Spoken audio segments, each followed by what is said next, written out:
सभी शिक्षक मित्रों को नमस्कार। मित्रों, आप सभी का मेरे YouTube चैनल में एक बार फिर से स्वागत है।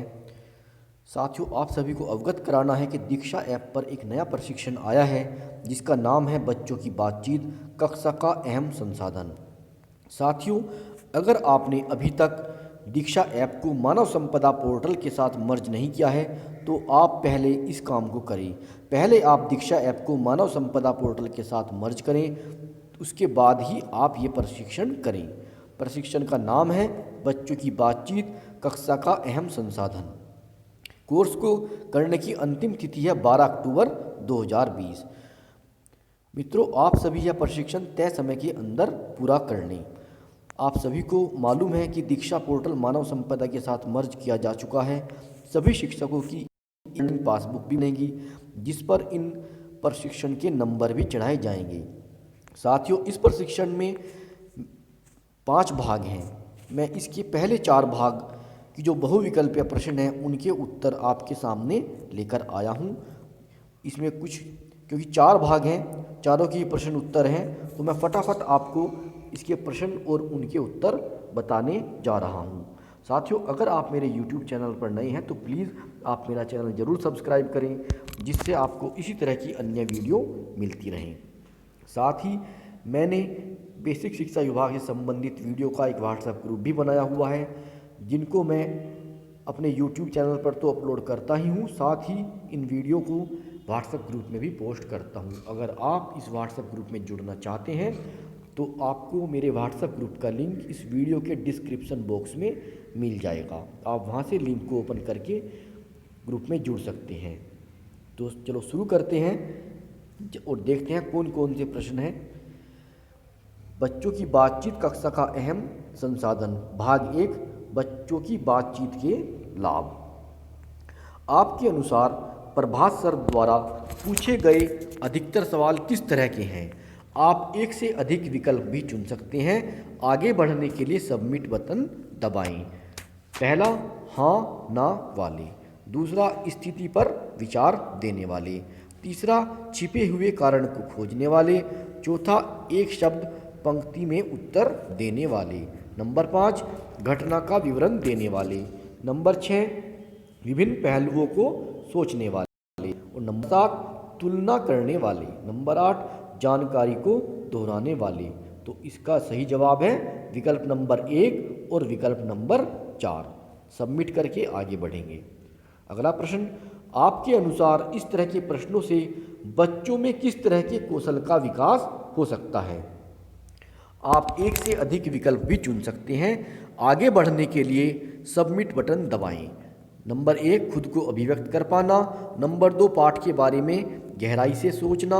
नंबर 3, खुद को पात्रों की जगह रखकर देखना। नंबर 4, पाठ में आई जानकारी को दोहरा पाना। नंबर 5, पाठ को असल जिंदगी से जोड़ना। नंबर 6, प्रश्नों के उत्तर पाठ में ढूंढना। तो सही जवाब है विकल्प नंबर 4 और विकल्प नंबर 6। सबमिट करके आगे बढ़ेंगे। अगला सवाल, प्रभात सर के पढ़ाने के इस तरीके के बारे में आपकी क्या राय है? आप एक से अधिक विकल्प भी चुन सकते हैं। आगे बढ़ने के लिए सबमिट बटन दबाएं। पहला है, प्रभात सर के पढ़ाने का तरीका आम है। दूसरा, सबसे अहम बात है कि प्रभात सर पाठ अच्छी तरह पढ़ाते हैं। नंबर 3, बच्चे शिक्षक को ध्यान से सुनकर ही सबसे अच्छा सीख सकते हैं। नंबर 4, बच्चों को भी बोलने के और अपने आप को अभिव्यक्त करने के अवसर मिलने चाहिए। इसका सही जवाब है पहला विकल्प, प्रभात सर के पढ़ाने का तरीका आम है। सबमिट करके आगे बढ़ेंगे। अगला प्रश्न है, शायद इस तरीके से पढ़ाने के पीछे प्रभात सर की सोच हो सकती है कि शिक्षक को ही सब पता है और पढ़ाना उसकी जिम्मेदारी है। बातचीत ध्यान भटकाती है और बच्चे केंद्रित फोकस होकर नहीं पढ़ पाते हैं। बातचीत में समय बर्बाद करने से कोर्स पूरा नहीं हो पाता है। शिक्षक का काम है समझाना, बताना, बोलना और बच्चों का काम है सुनना, समझना, दोहराना। बोलना सुनना बचपन से होता है।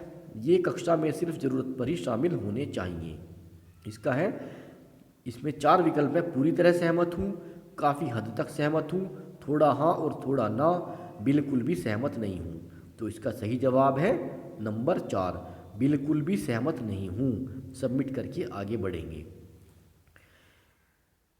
कक्षा की इस वीडियो में बच्चों की बातचीत के बारे में क्या कहना सही रहेगा? आप एक से अधिक विकल्प भी चुन सकते हैं। आगे बढ़ने के लिए सबमिट बटन दबाएं। पहला है, बच्चे व शिक्षक गर्मी की छुट्टी के बारे में चर्चा कर रहे हैं। नंबर 2, बच्चे अपने विचारों को खुलकर व्यक्त करने की कोशिश कर रहे हैं। नंबर 3, बच्चे अपने साथियों के अनुभवों और बातों को ध्यान से सुन रहे हैं।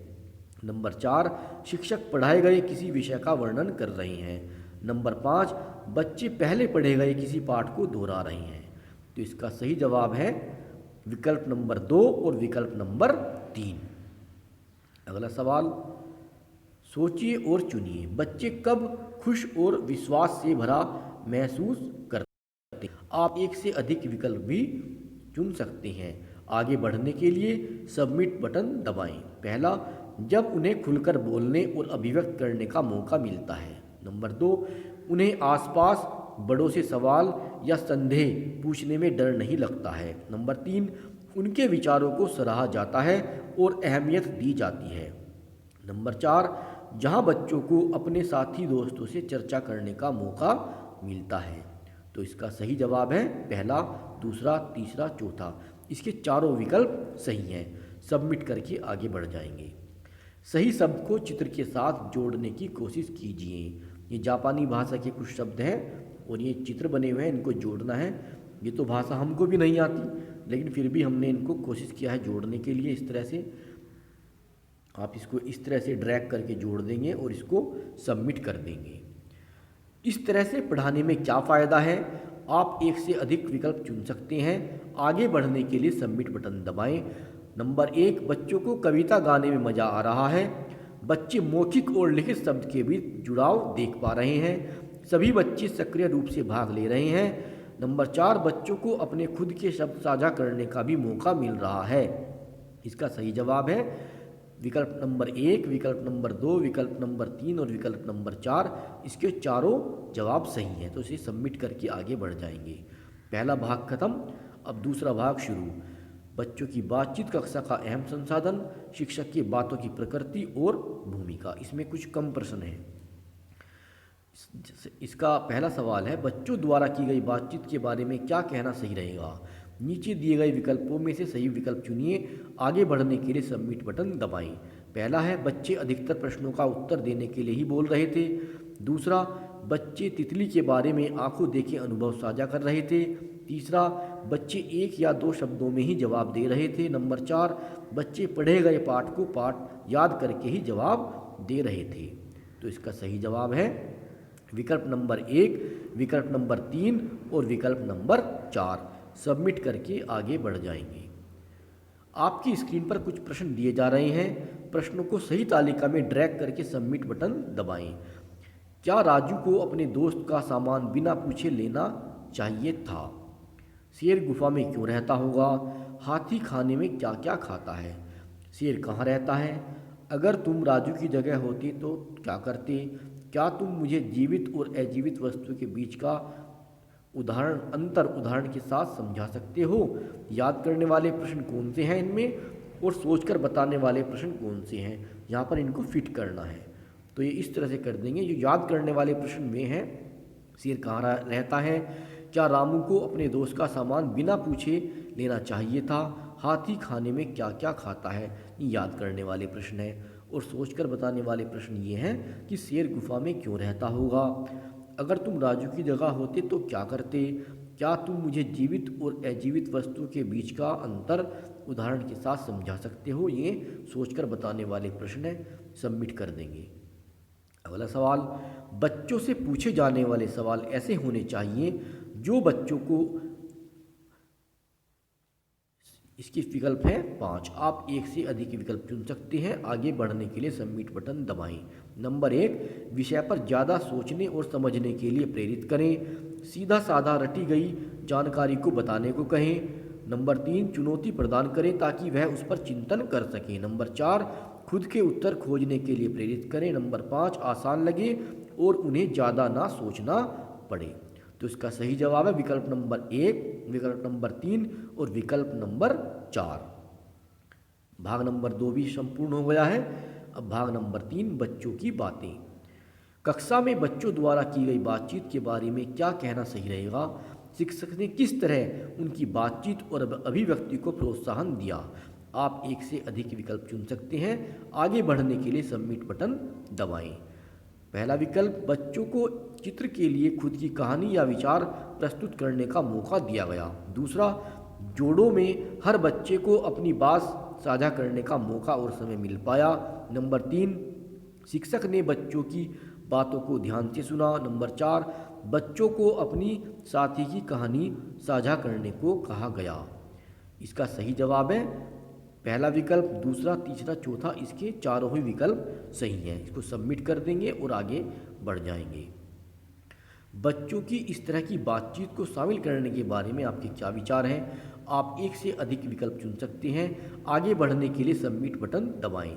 नंबर 1, अभिव्यक्ति से भाषा कौशल का विकास होता है। नंबर 2, कक्षा में बेकार ही शोर होता है। नंबर 3, एक दूसरे के अनुभवों से नया सीखने को मिलता है। नंबर 4, कक्षा में सुनना ज़्यादा जरूरी है, घर पर बोलते ही हैं। नंबर 5, सीखने सिखाने की प्रक्रिया अर्थपूर्ण बन पाती है। नंबर 6, बच्चे जुड़ाव और बेहतर समझ बना पाते हैं। इसका सही विकल्प है विकल्प नंबर 1, विकल्प नंबर 3, विकल्प नंबर 5 और विकल्प नंबर 6। अगला प्रश्न, आपके अनुसार इन दोनों उदाहरणों में शिक्षिका और बच्चों की बातचीत के बीच क्या समानता है? आप एक से अधिक विकल्प चुन सकते हैं। आगे बढ़ने के लिए सबमिट बटन दबाएं। पहला विकल्प, एक नई अवधारणा पर चर्चा हो रही है। दूसरा, बच्चों को अपने शब्दों में अवधारणा या विचार को व्यक्त करना है। नंबर 3, बच्चे पूर्व ज्ञान के आधार पर उदाहरण सोचने की कोशिश कर रहे हैं। नंबर 4, साथ ही बच्चे एक दूसरे से नई बातें भी सीख रहे हैं। नंबर 5, शिक्षिका बच्चों की अधिक उदाहरण सोचने में मदद कर रही है। इसका सही जवाब है विकल्प नंबर 2, विकल्प नंबर 3 और विकल्प नंबर 4। भाग 3 भी पूरा हो गया है। अब भाग 4, कक्षा में बच्चों की बातें। समूह है और एक आधार है। ऐसा समूह जिसमें 3 बच्चे अभी किसी की मदद से काम कर पाते हैं और एक बच्चा स्वतंत्र रूप से सोचकर काम कर पाता है। और दूसरा है ऐसा समूह जिसमें एक बच्चे को जगह की भौतिक विशेषताओं में, दूसरे बच्चे को वहाँ मिलने वाले संसाधनों में, तीसरे बच्चे को वहाँ की संस्कृति में और चौथे बच्चे को वहाँ के इतिहास में रुचि है। नंबर पर है एक ऐसा समूह है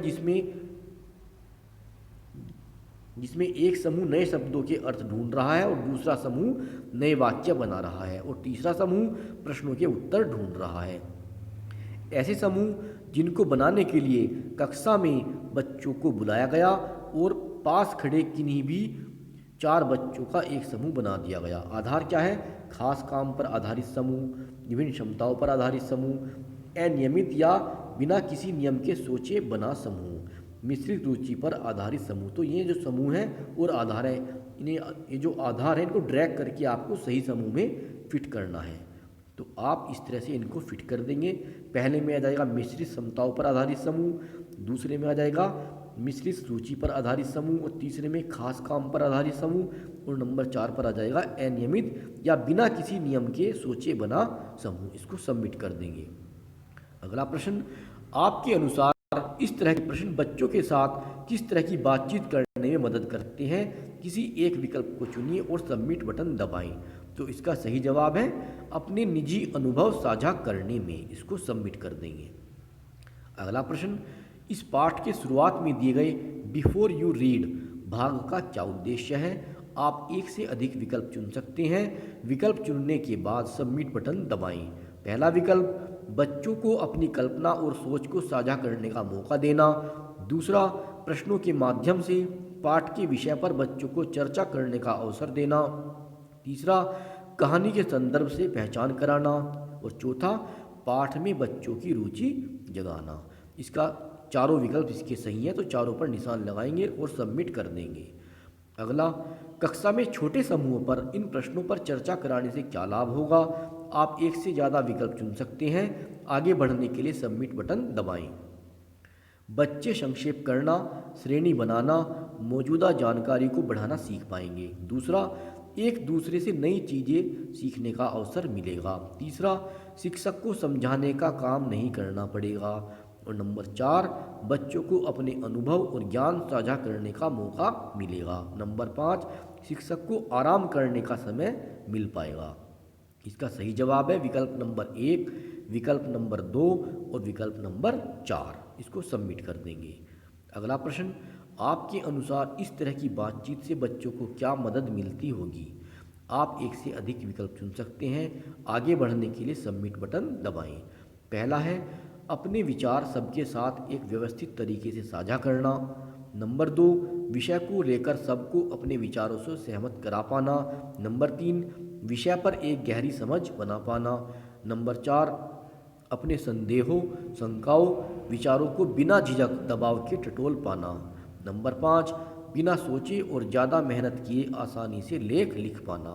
नंबर 6, लेख लिखने के लिए जरूरी विचारों से परिचित हो पाना।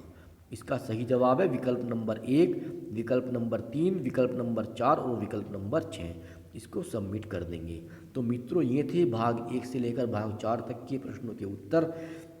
आशा करता हूँ आपको ये वीडियो पसंद आएगी।